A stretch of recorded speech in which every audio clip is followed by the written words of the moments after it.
Assalamualaikum warahmatullahi wabarakatuh. Shalom. Hai Sobat RLI.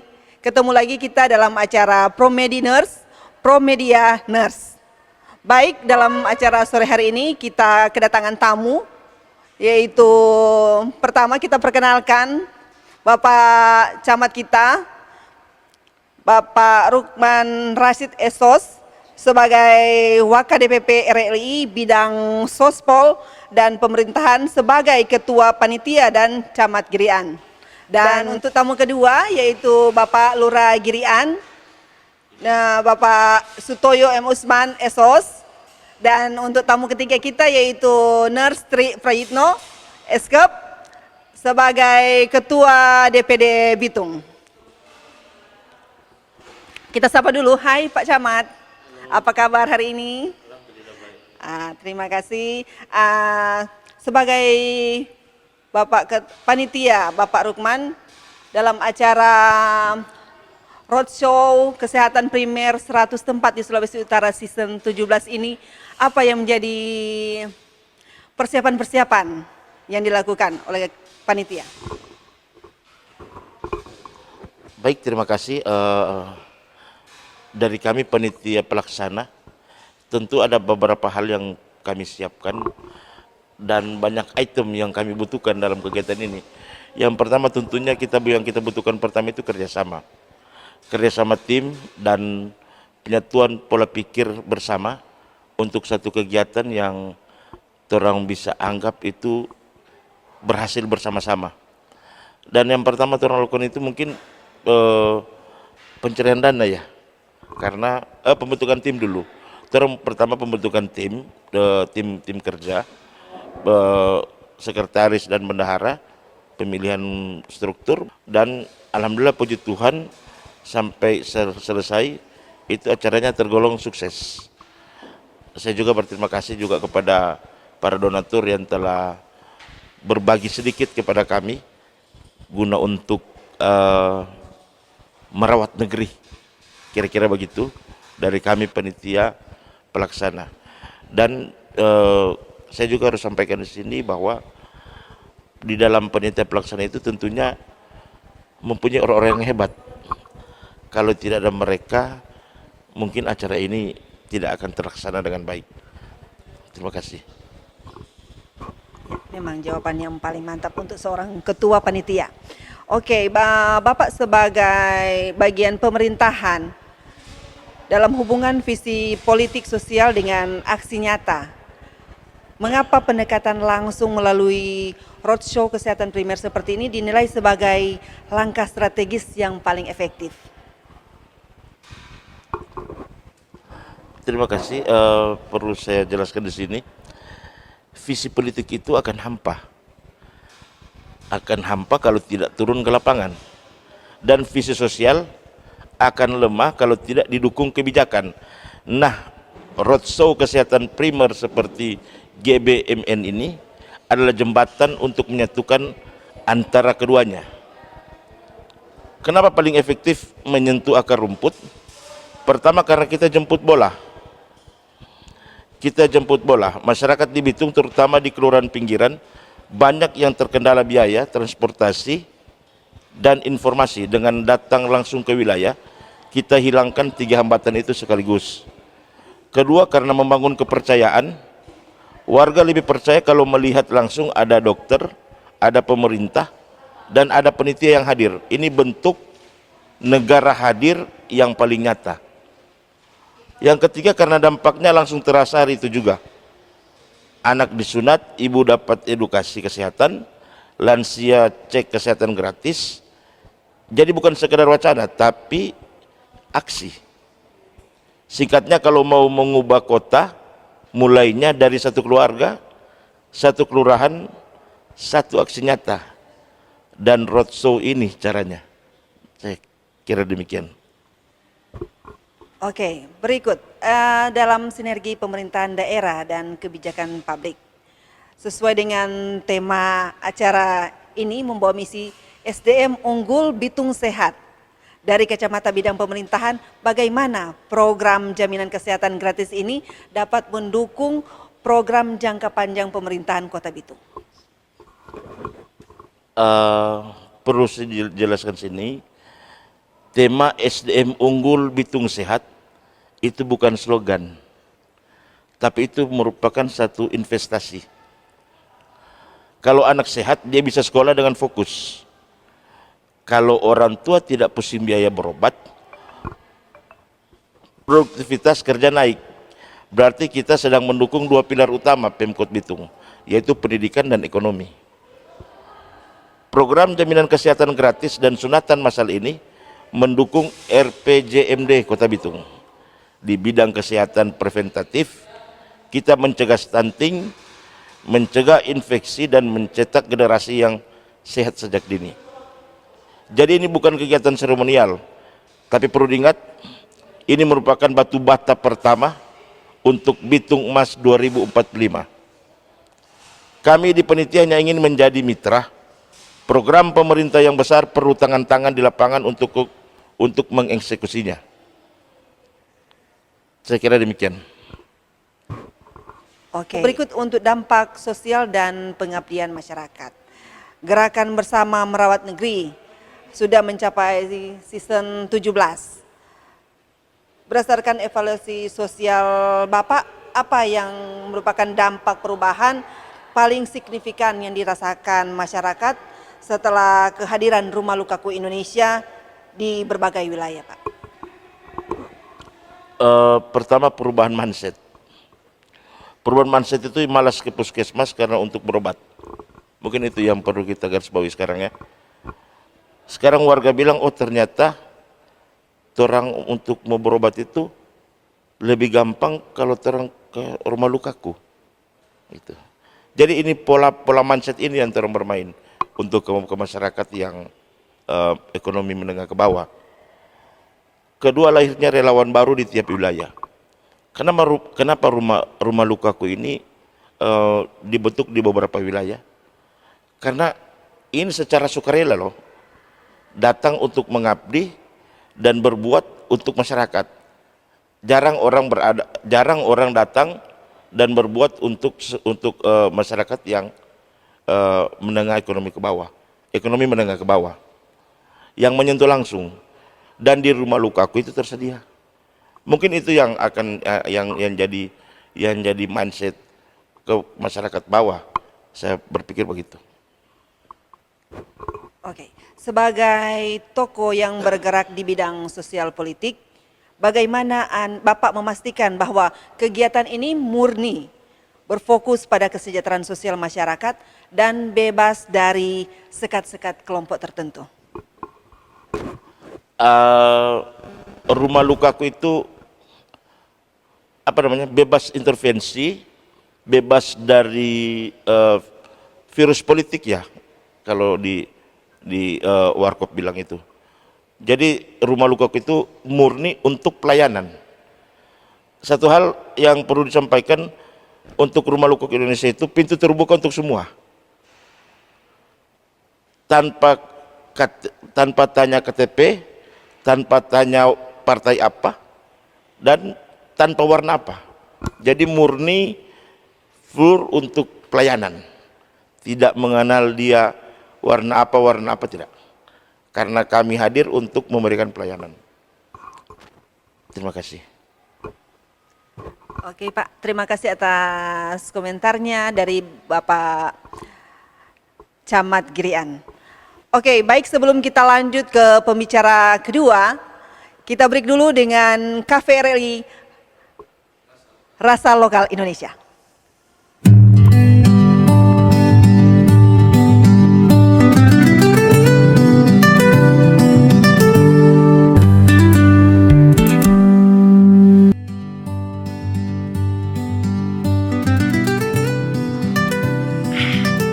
Mantap.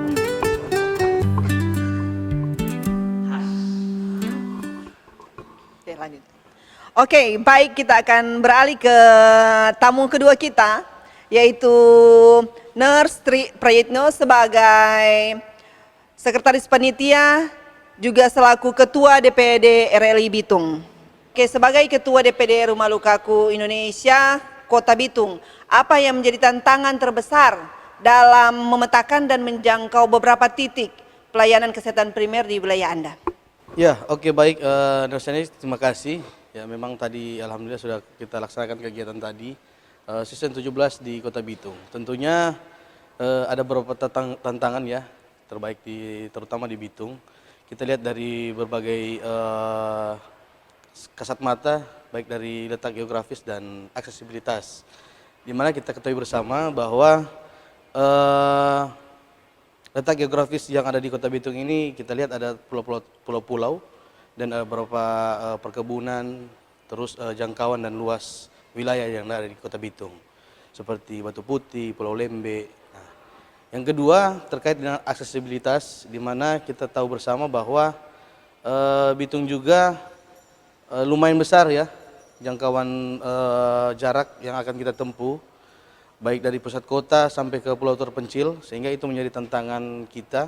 Tapi tidak luput dari itu, Rumah Lukaku walaupun tantangan sampai pulau terpencil kita akan terobos. Begitu. Yang ketiga terkait juga tentang 100 titik ini, tentunya kita harus benar-benar tracing ya masyarakat yang benar-benar yang membutuhkan layanan kita, seperti itu.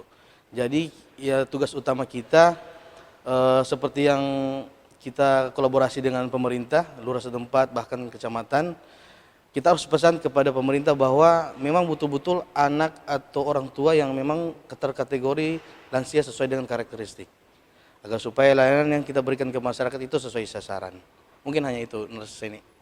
Oke, menurut Anda melihat kesiapan dan antusiasme dari masyarakat Kota Bitung secara khusus dalam menyambut roadshow GBMN yang sudah memasuki season 17 ini bagaimana? Ya, langsung saja sesuai dengan data yang tadi kita juga dapati di season 17 ini, memang antusias masyarakat yang datang terutama di layanan sunat, memang mungkin popularitas dari anak ya banyak yang ada di Kota Bitung, terutama dalam kategori anak usia dari 6 tahun sampai 12 tahun, itu masih banyak yang memang membutuhkan layanan sunat. Seperti tadi yang tolong dapati data bahwa ada 97 anak yang menerima manfaat dari layanan sunat. Begitu juga dengan pemeriksaan mata. Sehingga ini menjadi data real bagi kami bahwa di garis bawahi Kota Bitung ternyata butuh layanan ini. Apalagi di hari-hari terbesar ini, termasuk hari kemerdekaan. Dalam perspektif klinis dan keperawatan, Anda sebagai seorang nurse, bagaimana perspektif keperawatan dan pendekatan humanis seorang perawat mempengaruhi cara Anda memimpin organisasi dan menyusun konsep layanan di lapangan? Kita sebagai perawat profesional tentunya sesuai teori yang kita dapati di bangku kuliah dan di rumah sakit yang sesuai dengan tindakan, di mana kita sebagai seorang tenaga medis harus berempati ya kepada masyarakat, harus kita mengkaji secara holistik, dan mungkin kita harus perlu dalam humanis, karena itu sangat penting. Apalagi kita di bagian layanan kesehatan, humanis itu sangat penting bagi kita untuk melayani masyarakat tentunya. Dan juga kan ada program di Rumah Lukaku Indonesia, kita turun langsung ke perifer, dalam arti home care, itu bagian juga dari program yang memang secara holistik kita harus turun langsung, dan itu bisa jadi pendekatan secara home care itu bisa menyentuh langsung terhadap masyarakat, seperti itu. Ketika orang turun langsung home care, orang kaji ke pasien itu mungkin lebih terbuka, seperti itu, dibandingkan kita masyarakat mungkin berperiksa ke rumah sakit dan puskesmas. Mungkin home care adalah salah satu jawaban yang paling menyentuh terhadap masyarakat, betul. Salah satu layanan unggulan di brosur ada konsultasi dan perawatan luka akut atau kronis oleh ahli luka. Seberapa besar urgensi penanganan luka yang tepat dan bagi produktivitas masyarakat, khususnya untuk para pekerja atau lansia di Kota Bitung? Orang juga ketahui bersama bahwa Kota Bitung juga adalah bagian dari kota pelabuhan. Tentunya banyak pekerja-pekerja yang berupa kayak bekerja di nelayan, ya kan, itu berisiko untuk terjadi luka. Sehingga dengan adanya layanan kesehatan ini yang turun di pedesaan, mungkin tidak menahu bahwa kalau ada yang masyarakat nelayan yang teredukasi oleh kita terkait tentang penyuluhan luka. Sehingga penyuluhan luka ini, orang harus edukasi dari layanan-layanan seperti ini, yang orang turun di pelosok-pelosok, agar supaya orang tahu bagaimana cara pencegahan penanganan luka. Ketika terjadi luka, orang turun bekerja, baik itu petani, nelayan. Ketika terjadi luka, orang ingat rumah lukaku pernah sosialisasi terkait tentang penanganan luka. Sehingga angka prevalensi terjadi luka atau infeksi ketika dong datang ke rumah sakit menurun DP terjadi infeksi. Mungkin begitu Nuseni. Oke, dalam brosur yang dibagikan itu ada menampilkan pemeriksaan kaki diabetes dengan menggunakan Doppler vaskular. Bisa dijelaskan kepada pendengar podcast kita hari ini, mengapa teknologi ini sangat penting dihadirkan dalam pelayanan gratis ini? Oke, Nuseni, mungkin Doppler ini jarang didengar oleh para masyarakat, karena banyak orang tahu Doppler cuma berperiksa di tanpa orang hamil. Begitu, sehingga ini menjadi sosialisasi juga buat teman-teman atau bahkan para nakes yang mungkin masih baru dengar terkait tentang Doppler vaskular. Banyak penderita diabetes tidak menyadari bahwa aliran darah yang ke kaki itu banyak terjadi sumbatan, sehingga perlu alat canggih atau minimal lah kita bisa mendeteksi bagaimana sih atau ada sumbatan atau tidak. Nah, inilah solusi terbaik. Jadi teman-teman juga kalau para praktisi luka, ini sangat penting orang untuk mempunyai alat Doppler.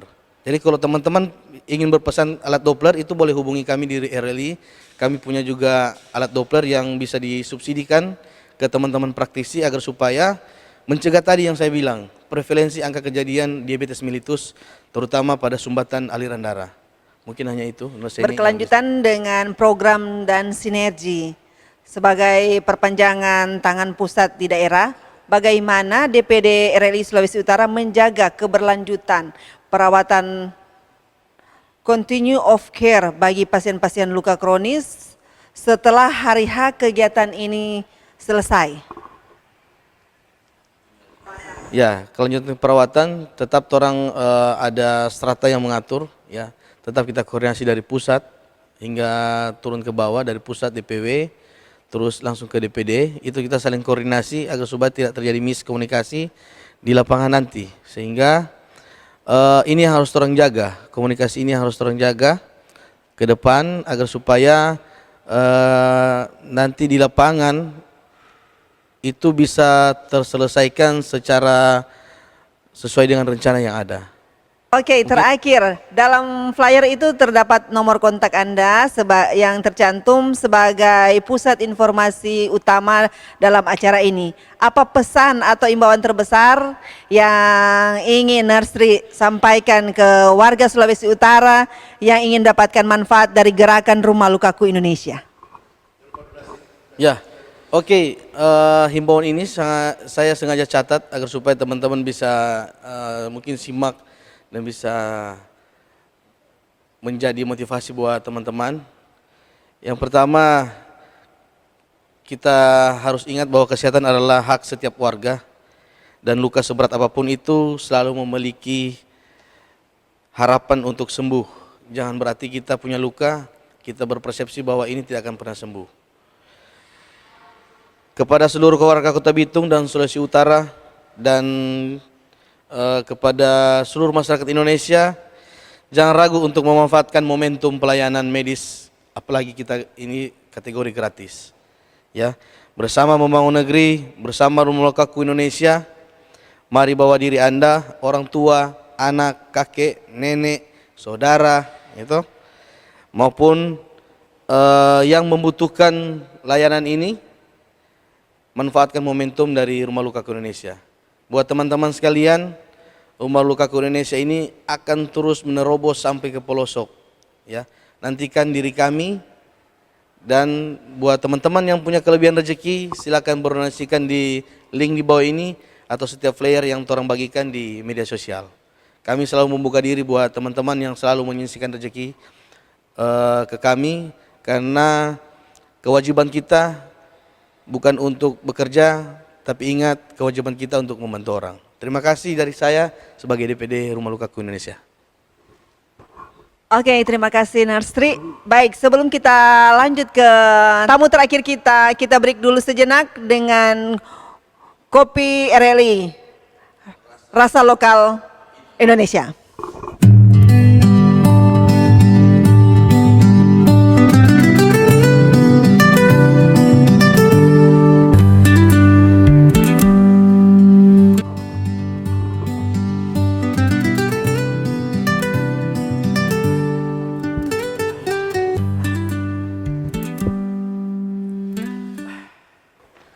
Oke, baik, kita beralih ke tamu terakhir kita, yaitu Bapak Lurah Girian Indah, yaitu Bapak Sutoyo Usman. Hai Bapak, apa kabar hari ini? Amin. Oke, Bapak Usman sebagai Lurah dalam integrasi peran aparat pemerintahan dan pengurus yayasan, sekaligus pengurus Yayasan Rumah Lukaku Indonesia, bagaimana Anda membagi diri, membagi peran dan mensinergikan kebijakan kelurahan dengan program kemanusiaan yayasan? Terima kasih atas kesempatan yang diberikan. Jadi sebagai lurah kami mempunyai tugas yang pertama pemerintahan, ekonomi sosial, pembangunan dan pemerintahan. Di dalam tugas saya sebagai lurah, saya menjalankan tugas sebagai pemerintah dan kemudian juga ada tugas untuk kemasyarakatan. Di Rumah Lukaku saya bertugas untuk membantu masyarakat yang di bawah kemiskinan untuk dapat berobat di RLI di Rumah Lukaku Indonesia bagi masyarakat yang membutuhkan atau memerlukan bantuan terkait dengan kesehatan medis dapat saya antarkan di Rumah Lukaku Indonesia ini, sehingga masyarakat yang di bawah garis kemiskinan dapat berobat atau dapat mendapatkan fasilitas sunatan massal di kegiatan roadshow ini. Demikian. Dalam posisi ganda ini memudahkan Anda dalam memetakan kebutuhan real warga, khususnya terkait akses kesehatan primer dan penanganan luka kronis di wilayah Girian Indah. Bagaimana Pak? Jadi untuk kebutuhan real di masyarakat, saya banyak mendengar laporan dari masyarakat, apalagi yang berada di garis kemiskinan, mereka memerlukan bantuan untuk penyembuhan luka dan untuk perawatan kesehatan, sehingga saya mendata masyarakat yang ada di wilayah untuk dapat berobat di Rumah Lukaku. Melalui program ini, roadshow ini, mereka tidak dipungut biaya, sehingga masyarakat yang di bawah garis kemiskinan bisa mendapatkan perawatan kesehatan di Rumah Lukaku Indonesia ini. Ini dalam dampak dan pengembangan program di wilayah Girian Indah. Dalam kegiatan Akbar GBMN Season 17 ini dipusatkan di RSUD Pratama, Kota Bitung. Bagaimana Anda melihat dampak langsung dari kegiatan ini terhadap peningkatan derajat kesehatan warga Kelurahan Girian Indah? Jadi dampak langsung dari kegiatan roadshow ini, masyarakat yang berada di garis kemiskinan itu, mereka tidak lagi mengeluarkan biaya. Karena untuk sunatan massal ini, kalau kita uangkan satu anak untuk melaksanakan sunatan itu sekitar 1 juta sampai 1.500.000 rupiah untuk melaksanakan sunatan. Tetapi di kegiatan roadshow ini, masyarakat yang berada di garis kemiskinan, mereka tidak mengeluarkan biaya dan mendapat pengobatan gratis dari Rumah Lukaku Indonesia. Jadi dampak nyata itu bagi masyarakat Kelurahan Girian Indah, selain mereka mendapatkan pelayanan kesehatan gratis, mereka juga tidak mengeluarkan biaya dalam pelayanan roadshow pada season ini. Setelah melihat antusiasme dari warga pada kegiatan hari ini apakah dari Rumah Lukaku Indonesia yang paling mendesak untuk dikembangkan dan dirutinkan di tingkat kelurahan ke depannya? Yang perlu kami sampaikan di sini yaitu terkait dengan perawatan masyarakat yang sudah lanjut usia, terutama perawatan mata dan kemudian perawatan kesehatan yang ada di Kelurahan Girian Indah. Itu, Bu. Oke, dalam penggerakan masyarakat dan pendekatan kewilayahan, yaitu salah satu tantangan program gratis adalah memastikan bantuan tepat sasaran kepada lansia dan penderita diabetes yang membutuhkan. Bagaimana strategi Anda sebagai lurah menggerakkan ketua-ketua RT atau RW atau kader PKK di Girian Indah untuk melakukan screening mandiri warga? Jadi strategi yang digunakan oleh kami pemerintah Kelurahan Girian Indah yaitu kami bekerja sama dengan kepala lingkungan dan pengurus PKK yang ada di wilayah kelurahan, di mana kepala lingkungan mendata warganya yang berada di garis kemiskinan untuk mendapatkan perawatan luka di RLI ini. Jadi mereka mendata kemudian melakukan pendampingan atau mereka melakukan wawancara secara person atau per orang, data rumah ke rumah kepada masyarakat yang membutuhkan terkait dengan perawatan kesehatan yang ada di Rumah Lukaku Indonesia. Bagaimana Anda memanfaatkan kedekatan struktural sebagai lurah untuk mengedukasi warga agar dorang nak takut memeriksakan luka kronis atau gejala diabetes sejak dini? Jadi pendekatan struktural yang kami jalankan seperti yang telah saya sampaikan tadi, kepala lingkungan dan pengurus PKK mendata masyarakat atau mengunjungi masyarakat yang sakit, kemudian menyampaikan visi misi RLI bahwa perawatan luka ini harus benar-benar untuk warga masyarakat yang miskin. Kemudian untuk perawatan luka yang ada di RLI itu kami sampaikan melalui kepala lingkungan dan pengurus-pengurus PKK yang ada di Kelurahan Girian Indah. Oke, baik, kita ke visi berkelanjutan atau sustainability, yaitu bagaimana rencana Anda dalam membangun kelurahan ramah perawatan luka atau program percontohan kesehatan berbasis komunitas di Girian Indah bersama Yayasan Rumah Lukaku Indonesia pasca acara ini. Terima kasih Bu atas pertanyaannya. Jadi kami akan membentuk suatu komunitas kesehatan yang ada di Kelurahan Girian Indah untuk membantu masyarakat apabila mereka membutuhkan perawatan medis atau perawatan luka. Nanti Satgas ini atau regu ini mereka akan dibekali oleh pendidikan terkait dengan perawatan luka, dan tentunya yang menjadi narasumber atau yang menjadi pelatih untuk tenaga medis yang ada di kelurahan yaitu pengurus yang ada di Rumah Lukaku Indonesia. Demikian, Bu. Oke, baik, untuk pertanyaan terakhir, apa harapan terbesar Anda kepada pemerintah Kota Bitung dan sektor swasta agar program kolaborasi antara kelurahan dan Yayasan Rumah Lukaku ini bisa direplikasi di kelurahan-kelurahan lain di Kota Bitung? Harapan kami pemerintah dapat mensupport serta memfasilitasi terkait dengan kegiatan atau roadshow dari Rumah Lukaku Indonesia ini. Kemudian kepada pihak swasta untuk dapat membantu kami. Oke, baik. Untuk mengakhiri podcast kita hari ini, kita akan dengarkan pesan dan kesan untuk masyarakat dari Bapak Camat kita.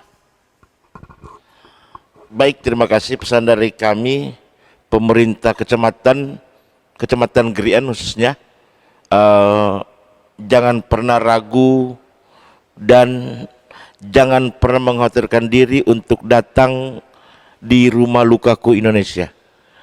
Di sana banyak tenaga medis yang berpengalaman dan kami semua bersama dalam GBMN, Gerakan Bersama Merawat Negeri. Oke, terima kasih kami sampaikan kepada tamu-tamu hebat kita pada hari ini dia. Banyak saran-saran, masukan-masukan, dan pesan-pesan juga tentunya bagi masyarakat Kota Bitung dan juga untuk masyarakat Indonesia. Oke, kita akan tutup Promedi Nurse kita hari ini. Kita ketemu lagi dalam season episode berikutnya. Obrolan relevan, solusi terdepan. GBNN, Gerakan Bersama Merawat Negeri. Mereka